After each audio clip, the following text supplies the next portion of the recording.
Hey everyone, welcome to the most recent episode of the Inspection Podcast, where we take a closer look at all things real estate within the community. This week, super excited to connect with one of our vendor partners in the moving side of things, which is obviously critical to any move ever in the history of the world. So excited to bring on Mitch Katkus with MK Movers. Mitch, what's going on this Tuesday? How you doing? Hey, Chris, it's Valentine's Day. Everything's great, man. Happy Good Valentine's Day. this year, so things are going well. Awesome. Well, I know we could spend half an hour talking about parenting and adulting and how life moves too fast, but let's focus on moving, which is your expertise and specialty. There's a lot of companies out there, but I know MK separates themselves in a lot of ways. But take us back. I mean, you're over 15 years in business. What ultimately prompted you starting this business? What was the backstory? Kind of fill us in more about you and the company. Yeah, no, I appreciate that. So, it does go way back. It reminds you of how old you really are. But my dad used to own a truck rental business. So back before the larger companies kind of took over, a rental. So like Penske, U-Haul, all that kind of stuff. That's what he did. And I was in high school at the time, and people would always ask him like, "Hey, do you know anybody who could help us load or unload our trucks or move our stuff around?" And shoot, I was like 17, and I was like, I'm on it. Let's do it. Let's move stuff, And me and my buddies would get together after high school and pick up a truck and then just go pick up people's stuff and move it. And it was always like back then, it was like the St. Charles area. It was something for us to make an extra couple bucks off of, and try and do a service to the community as well by coming in and just working hard as young kids, which was a lot of fun at the time because you're working with your best buddies, Right. So like you're talking about it at school that day at the lunch table, you're like, "Hey man, we're going to go make 50 bucks after school today, moving these people's stuff." So it was a lot of fun getting started and really trying to make a stamp at a young age. And having my dad own his own truck rental company didn't hurt either. So, we did that my junior year of high school. We started it, at 3:00, we'd get out of school and go pick up a truck and just work till the job was done. And then, as it continued on each year and each summer, the word would get around like, "Hey, there's these young kids who are in St. Charles who are moving people, for really cheap at the time, and doing a really good job. And we want to, help build their business and help them out. And they're really getting the swing of things." So that's how it got started from the get-go. And it was always working with buddies, which made it a lot of fun. And then went off to college, and every summer we'd come back and, rally up the troops and move people. And as things built up and as the word got around, I graduated college, and I'm like, this is what I want to do. Owning my own company, making my own decisions, trying to making a stamp in the community as far as, giving out a good service, but also working hard to do it.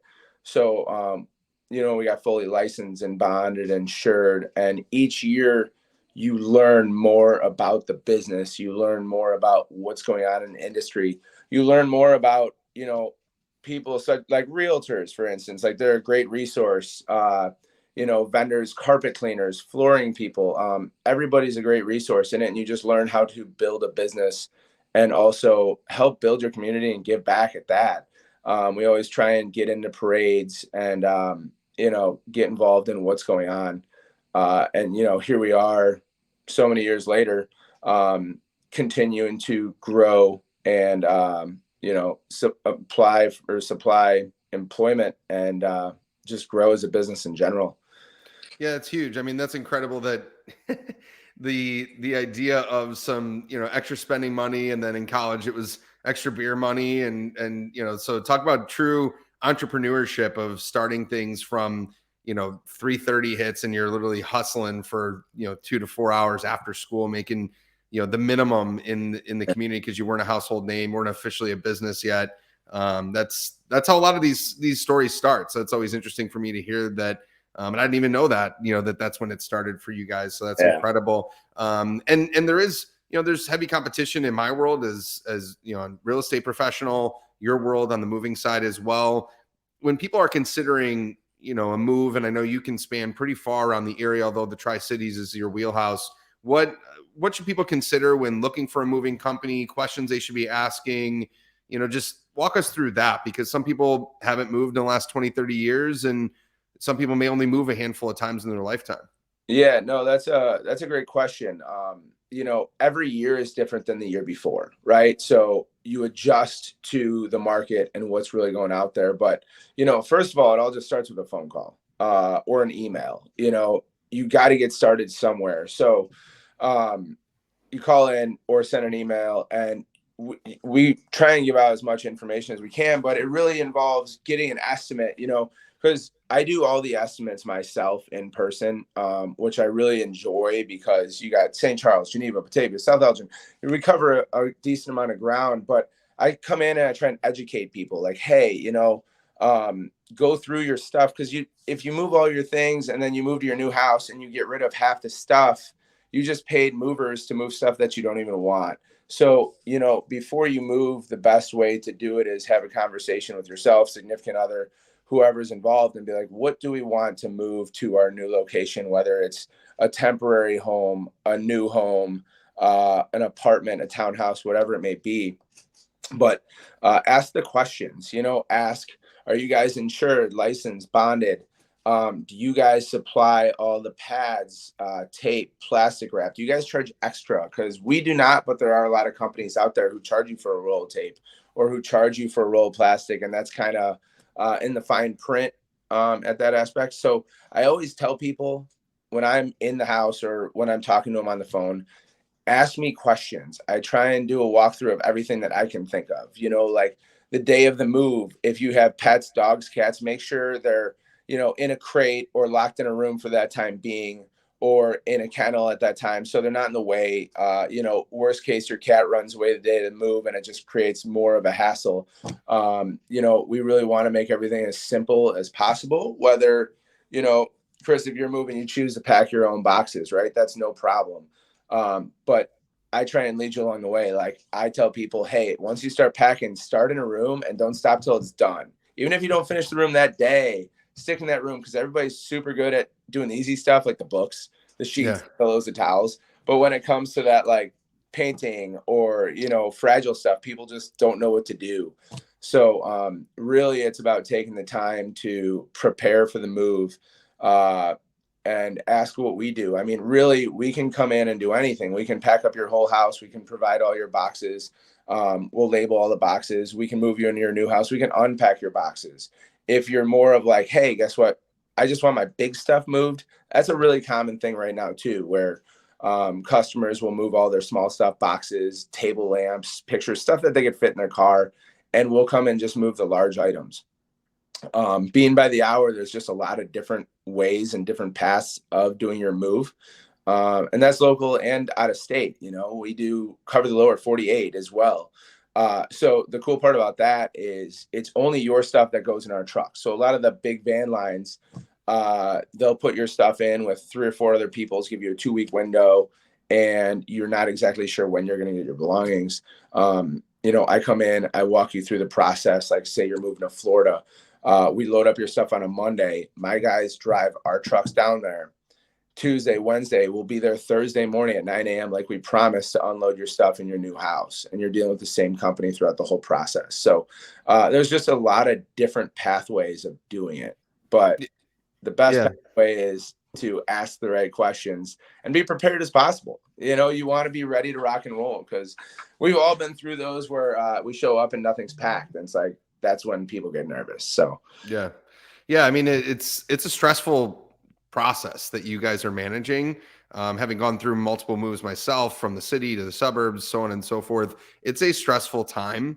This is like peak stress for a family if you're balancing multiple kids. So finding out exactly what matters to you as the consumer of this move is super important. So I love to hear that you're asking the questions, finding out, do you want us to just take care of all of this? And that might be convenient.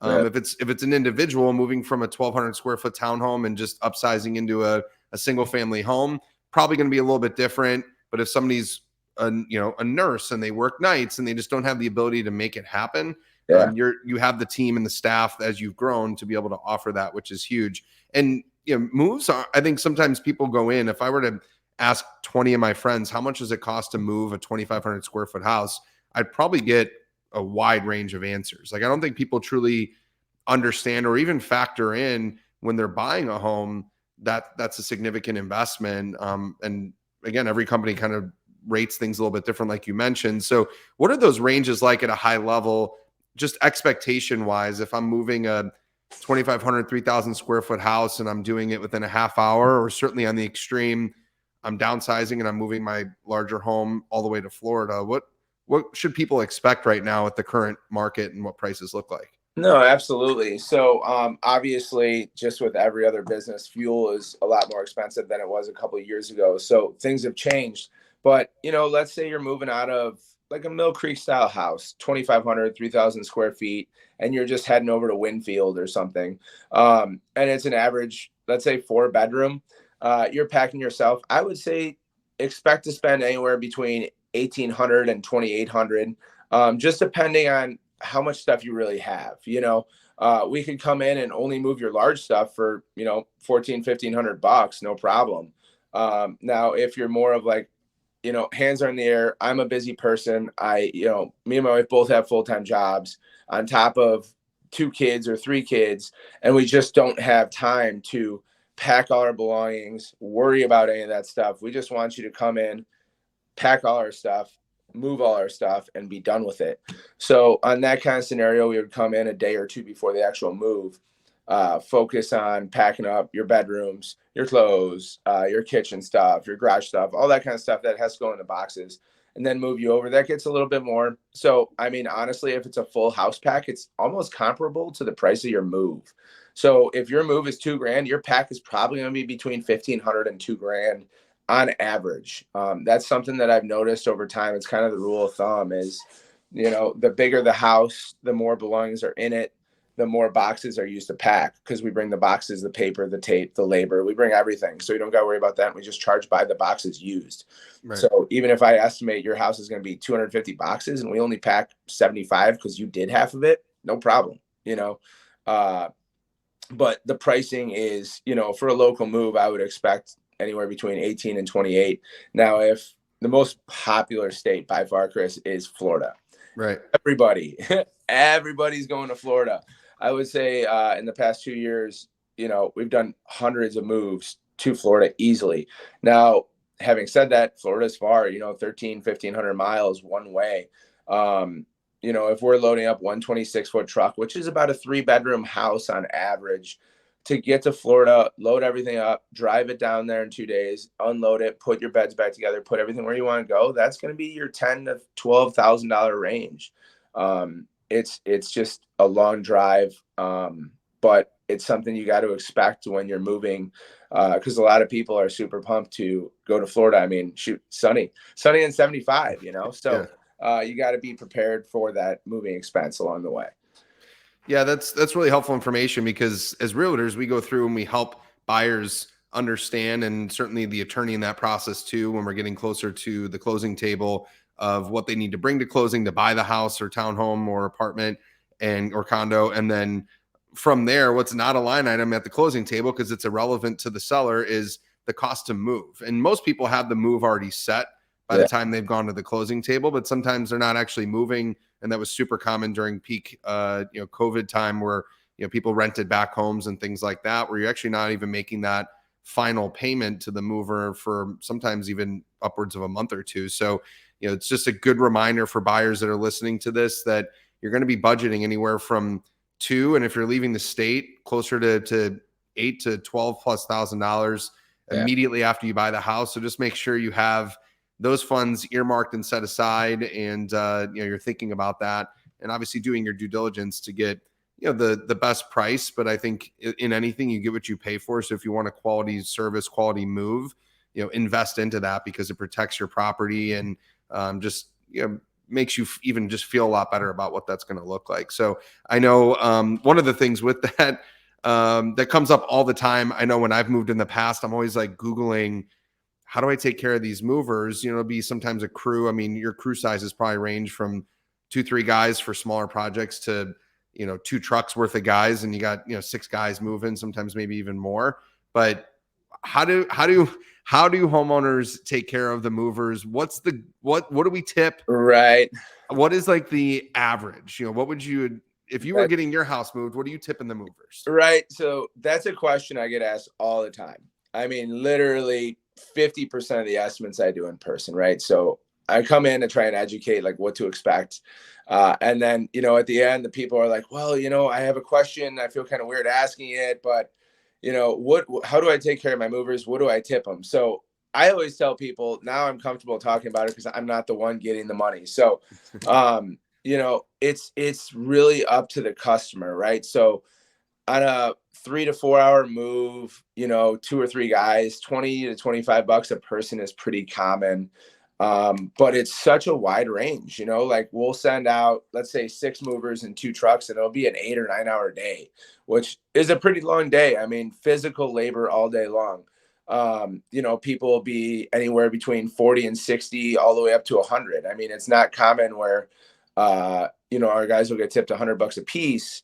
Having said that, like they work hard for their money. And I know moving is a cost as well, but the tipping aspect is something I get all the time. But on average, you're an average move, 3 to 4 bedroom house, 6 to 8 hour day. I'd say right around $30 to $50 is pretty common for what the movers usually get. Now, having said that, some people don't tip at all and they just might not know it, or they just choose not to. I mean, everybody's different, and some people go way overboard, which, nobody's complaining about going way overboard, but I don't want to use that example because it's just not that common. But the common thing is $30 to $50 a head. The guys greatly appreciate it. I mean, it just goes a long way in the industry. Just like if you were to go to a restaurant and tip your waiter 20%, obviously this isn't, an $80 food bill either. This is a couple thousand. So, right. It's hard to go off percentage, but the guys really appreciate that. Or like, even if they show up in the morning and you're not like one of those type of people tip and you got coffee and donuts, again, it goes a long way. They're always appreciative, and, they don't expect anything. But when it comes in, it's kind of that like glorious moment for them. And we always just try and do a great job no matter what. But it is a very common question. What do I tip them? How do I take care of them? What to expect in this, what to expect in that. And it's just one of those things where it's kind of broad, but I'd say a safe number is $30 to $50 a head. Just to expect at the end. And it's completely up to the customer. As I said, I'm not telling people they have to do it and they're required to do it. It's just, sometimes a courtesy that the guys really appreciate. Well, I'll tell them they're required to do it because I've seen how hard these guys work. I've seen guys a third the size of me throw a couch on their back and get it right out the door. No problem. This is a huge, I mean, I still have friends that move themselves, and it's, if you have the time and the ability to manage that, by all means, rent a truck, go do it. But if you want the professionals to get it done, just go with that expectation that taking care of them just is the right thing to do. And if it's the middle of July or August and it's 100 degrees out, toss them they always come prepared. I've seen, the movers come prepared, but toss them a Gatorade, toss them a water, help them out. That's always can go a long way too. Yeah.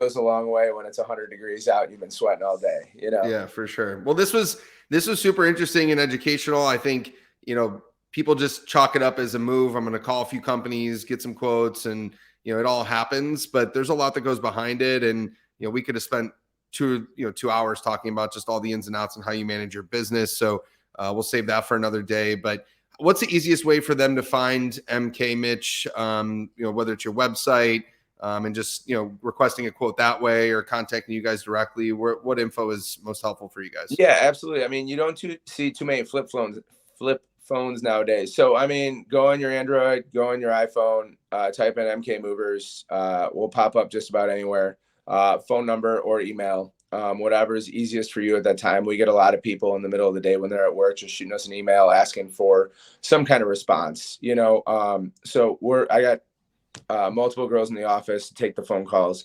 as well as the emails. So, go on your Google, go on your iPhone, and just type in MK Movers, and we'll pop up. We'll be there for you, whether you're moving across town or across country.